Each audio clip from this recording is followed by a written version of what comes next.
আপনারা যারা এই ভিডিওতে ক্লিক করেছেন তারা কোনো না কোনোভাবে ওয়াচ টাইম সমস্যায় ভুগছেন এবং আশা করছি এই ভিডিওটি যদি আপনারা প্রথম থেকে শেষ পর্যন্ত দেখেন তাহলে আপনার ওয়াচ টাইম যে সমস্যা সেটা অনেকটাই কেটে যাবে। তো চলুন দেরি না করে ভিডিওটি শুরু করা যাক।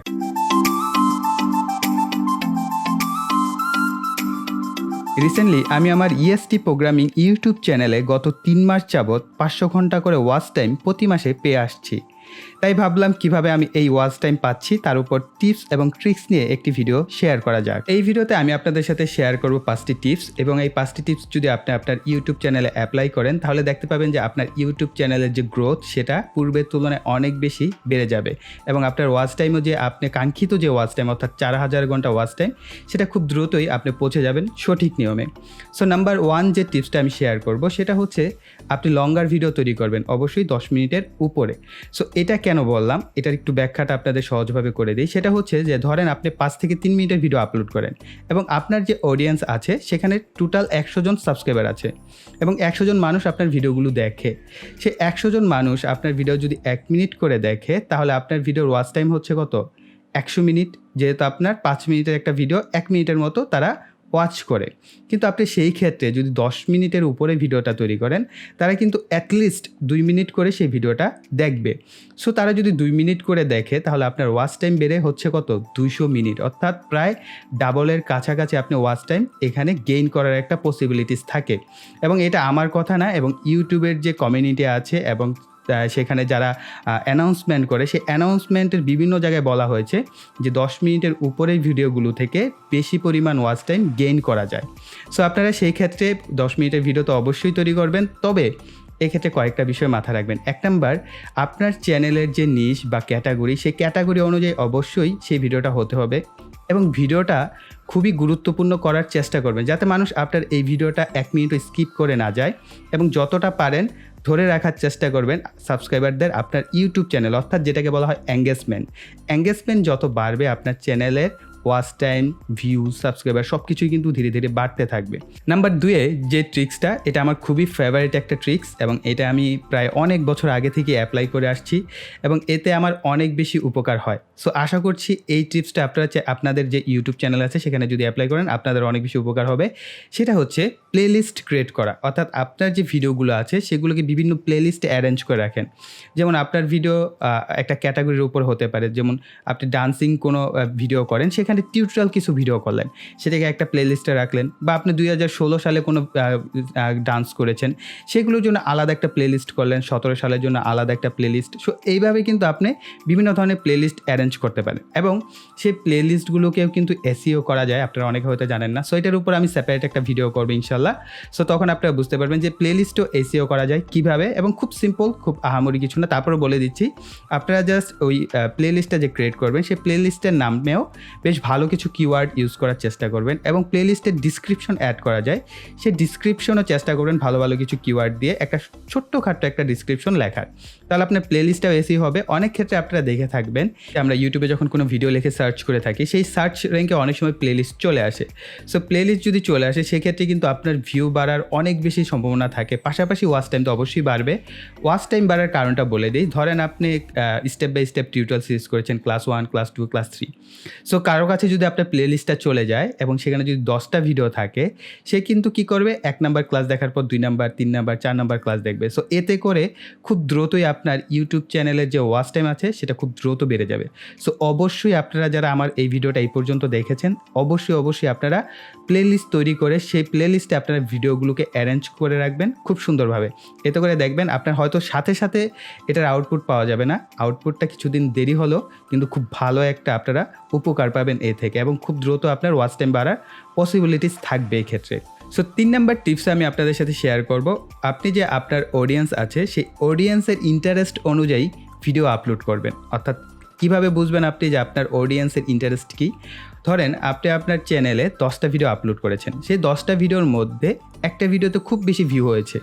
সো ওই ভিডিওটা যে ক্যাটাগরি আপনার অডিয়েন্স কিন্তু সেই ক্যাটাগরির ভিডিও পছন্দ করছে। সো তার জন্য আপনাকে যে কাজটা করতে হবে ওই রিলেটেড অ্যাটলিস্ট 5 থেকে 10টা ভিডিও পরপর আপলোড করবেন এবং সেই ভিডিওগুলো কি 5 মিনিটের উপরে বা 10 মিনিটের উপরে আপলোড করার চেষ্টা করবেন। এতে করে অডিয়েন্সের যে রিটেনশন আছে সেটা আপনার ভিডিওর প্রতি থাকবে, অর্থাৎ আপনার অডিয়েন্সরা চাইবে আপনার এই ভিডিওটা পূর্বের মতোই কি বেশি সময় ধরে দেখার, এবং তারা যেহেতু এই কন্টেন্টের প্রতি ইন্টারেস্ট, তারা মানে কি অবশ্যই আপনার এই ভিডিওটা বেশি সময় ধরে ধরবে। সো সেই ক্যাটাগরি অনুযায়ী 5 থেকে 10টা ভিডিও আপলোড করেন, দেখবেন খুব দ্রুতই আপনার চ্যানেলের যে ওয়াচ টাইমটা আছে সেটা পূর্বের তুলনায় অনেকটাই ইনক্রিজ হয়ে যাবে। তো টিপস নাম্বার 4-এ আমি যে বিষয়টা আপনাদের সাথে শেয়ার করব, আনওয়ান্টেড কোনো বিষয় নিয়ে আলোচনা করে অডিয়েন্সের মাথাটা নষ্ট না করা। ধরেন অনেকে আমরা কি করে থাকি, ভিডিওর প্রথমে অনেক বেশি বকবক করে ফেলি, যেটা আমি করি, এবং ভিডিওর মাঝখানেও দেখা গেছে যে আমাদের যে টপিকস, সে টপিক্সের বাইরে আমরা চলে যাই। সো টপিক্সের বাইরে না গিয়ে ওই টপিক্সটাই যেন ফোকাসে থাকে অডিয়েন্সের, এবং আপনিও যেন ওই টপিক্সটা নিয়ে পুরো ভিডিওতে আলোচনা করেন এবং মানুষকে বোঝাতে থাকেন, সেখানে অবশ্যই ধ্যান দিবেন। এতে করে আপনার যে বিষয়টা হবে যে আপনার অডিয়েন্সরা আপনার ভিডিওটা পূর্বের তুলনায় অনেক বেশি ধরে দেখবে। ধরেন আমি আমার এই ভিডিওতে যদি আপনাদেরকে শুধু এক্সাম্পলের উপরে এক্সাম্পল দিতেই থাকি, আপনারা বলবেন যে ভাইয়া শুধু আপনি আমার সময়টা নষ্ট করছেন, সো আপনার ভিডিও আমার দেখার দরকার নেই, আমি ভিডিওটা কেটে দিয়ে চলে যাই।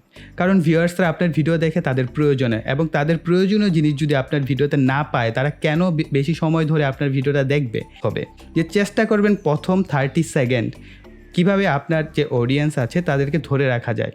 ইউটিউবের ভাষ্য মতে প্রথম 30 সেকেন্ড অর্থাৎ 30 সেকেন্ড, এই 30 সেকেন্ডই হচ্ছে ইনিশিয়ালাইজ যে ভিউ যে গ্যাদার করা বা আপনার ভিডিওটা যে বুস্ট করা ইউটিউবের অ্যালগোরিদম থেকে, সেটা অনেকাংশেই কাজ করে। ধরে রাখতে পারেন 20 থেকে 30% আপনার যে ভিডিওটা সেটার ইমপ্রেশন আনার জন্য প্রথম 30 সেকেন্ড দায়ী থাকে।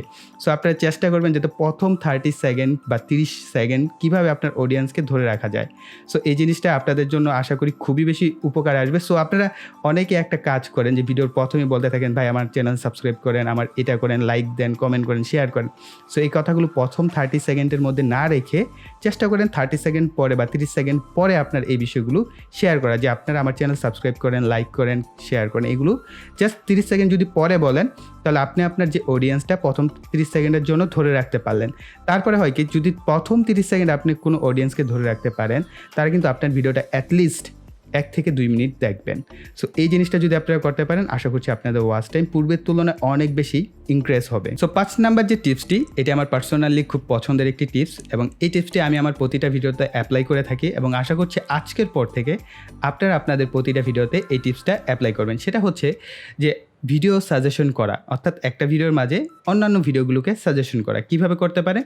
3টা অপশন আছে। 1 নম্বর অপশন হচ্ছে যে আপনি আপনার ভিডিওর মাঝখানে বলে দিতে পারেন, আপনারা যদি আগ্রহী হন, আমার কিন্তু এই টপিক্সের উপর আরও একটি ভিডিও আছে, আপনারা চাইলে সেই ভিডিওটা দেখে নিতে পারেন। এবং পাশাপাশি আপনি যে কাজটা করতে পারেন, আপনার ভিডিওর ডিসক্রিপশন বক্সে সেই ভিডিওর লিঙ্কটা দিয়ে দিতে পারেন। অথবা পাশাপাশি আপনি একটা কাজ করতে পারেন, যে আপনারা যদি সমস্ত ভিডিওগুলো একত্রে পেতে চান, তাহলে এই টপিক্সের উপর একটি প্লেলিস্ট তৈরি করা আছে, এবং প্লেলিস্টের লিঙ্ক ভিডিওর ডিসক্রিপশন বক্সে দেওয়া আছে। এবং আপনি যে কাজটি করবেন, আপনার ভিডিওর যে লিঙ্ক এবং প্লেলিস্টের যে লিঙ্ক, সেটা অবশ্যই আপনার ভিডিওর ডিসক্রিপশন বক্সে ইনক্লুড করে দেবেন। এতে করে ধরেন আপনার 100 জন অডিয়েন্সের ভিতর 2 জন ব্যক্তিও যদি সেখানে যায়, তাহলে কিন্তু আপনার পূর্বের তুলনায় কিছুটা হলেও কি ওয়াচ টাইম ইনক্রিজ হবে, পাশাপাশি ভিউ বাড়বে। এবং তাদের যদি ওই ভিডিওটা আপনার এখনকার যে রিসেন্ট ভিডিও, সেই রিসেন্ট ভিডিও থেকে যদি ওই ভিডিওগুলোর কোয়ালিটি ভালো হয়, তাহলে কিন্তু তারা পাশাপাশি আপনার চ্যানেলটি সাবস্ক্রাইবও করে নিতে পারে, যদি নতুন কোনো অডিয়েন্স হয়ে থাকে।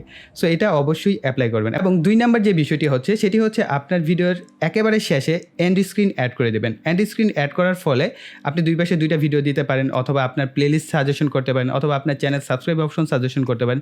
এগুলো অবশ্যই করবেন। এবং আপনারা দেখে থাকবেন, আমার ভিডিও যখন শেষ হয়, তখন ডানে বামে 2টা ভিডিও আসে, এবং মাঝখানে আমার চ্যানেলের যে লোগোটা সেটা চলে আসে। সেটা খুবই সিম্পল। আমরা এটার উপর একটা সেপারেট ভিডিও করব, যে কীভাবে আপনারা ইন স্ক্রিন অ্যাড করবেন। 3 নাম্বার অপশনে আপনি যে কাজটি করতে পারেন, আপনার ভিডিওতে কার্ড অ্যাড করতে পারেন। আপনারা অনেক সময় দেখতে পান, আমরা যখন ভিডিওতে কথা বলতে থাকি, এবং অনেকে বলে যে আপনি যদি আমার অন্য আরেকটি ভিডিও পেতে চান, তাহলে উপরে আই বাটনে ক্লিক করেন। এই যে আই বাটন, সেটাকে বলা হয় কার্ড। সো এরকম যদি আপনি আপনার ভিডিওতে 4টা বা 5টা কার্ড ইউজ করেন, তাহলে কিন্তু এখান থেকে কোনো না কোনো টাইটেল দেখে আপনার অডিয়েন্স সেখানে ক্লিক করতে পারে। এবং ক্লিক করা মানে কি, সেই ভিডিওটা অবশ্যই সে কিছু সময় দেখবে, এবং কিছু সময় দেখা মানে কি, সেখান থেকে আপনি বেশ কিছু। সো গাইস, আমি এই যে 5টা টিপস আপনাদের সাথে শেয়ার করলাম, আপনারা যদি আপনাদের ইউটিউব চ্যানেলে এই 5টি টিপস অ্যাপ্লাই করেন বা আপনার ভিডিওগুলোতে অ্যাপ্লাই করেন, তাহলে অবশ্যই আপনার চ্যানেলে যে ওয়াচ টাইম আছে পূর্বের তুলনায় অবশ্যই ইনক্রিজ হবে। এবং এটা আমার কথা না, এটা হচ্ছে ইউটিউবের ভাষ্য মতেই। আমার সমস্ত তথ্যগুলো অবশ্যই কি অথরাইজড হয়, এবং আমি কোনো ভুলভাল তথ্য আপনাদেরকে দিব না। সো এইরকম যদি আপনারা চান যে ট্রাস্টেড কন্টেন্ট এবং যেটা কিনা ইউটিউব অথরাইজড সমস্ত তথ্যগুলো নিয়ে আমি তৈরি করব, তাহলে অবশ্যই কী করবেন, চ্যানেলটিকে সাবস্ক্রাইব করে পাশের বেল বাটনটি অ্যাক্টিভ করে দেবেন পরবর্তী ভিডিওর নোটিফিকেশন পাওয়ার জন্য।